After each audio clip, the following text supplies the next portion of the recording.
In February of this year, using the ESO's VLT telescope, some astronomers spotted a bright quasar named J05294351, finding that it's not only the brightest in its class, but also the most luminous object ever observed.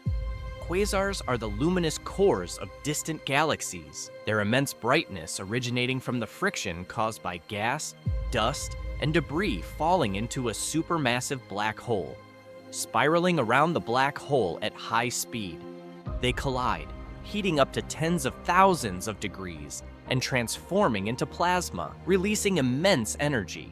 Thus, an accretion disk forms, converting about half the mass of an object into energy. The mass of the black hole in this record-breaking quasar grows by the equivalent of a solar mass per day, making it the fastest-growing black hole found to date. This means that every day, this terrifying black hole devours an entire sun. Doing the math, it turns out that approximately the mass of 4 Earth-sized planets enters the black hole every second. Practically, swallowing the entire Earth would be like us eating a crumb of bread.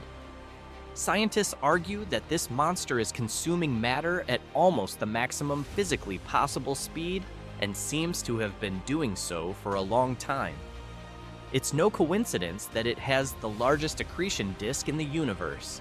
Imagine it would take us 7 light years to travel from one end to the other. Thanks to this gigantic disk, it's also the fastest growing object in the universe. And the even more incredible thing is that it's always been there, staring us straight in the eyes, only we've never noticed it. But if it's so large and bright, how is it possible not to notice it? You might think it's because of its distance. Indeed, it's a whopping 12 billion light years away.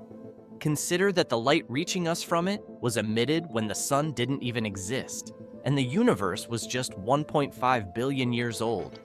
It's as if we're looking into the infancy of our universe. But that's not the reason, as it's still quite visible to us due to its great brightness, perhaps too visible. In fact, the main problem was mostly in the detection methods used. Precisely because of its immense brightness, it was initially mistaken for a star, whose resulting light is capable of eclipsing our star over 500 trillion times, and is also visible through half of the known universe.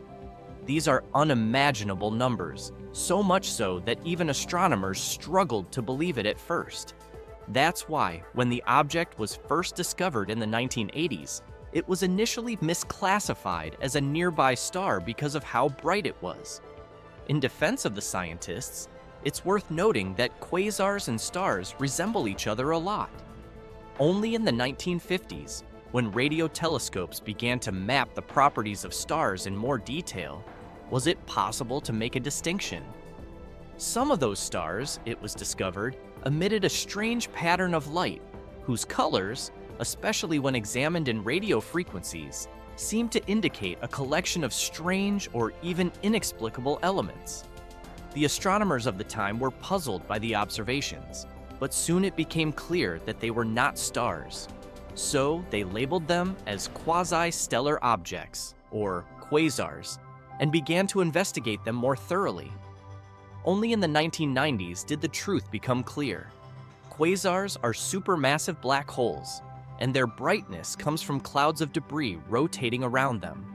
Essentially, the light we see is the last cry for help, emitted by the debris around the hole before they pass through the event horizon, the line beyond which everything, including light, is swallowed by the black hole. But despite this unsettling fact, the discovery of J05294351 remains extremely important because it can help us understand how galaxies formed and evolved in the early stages of the cosmos.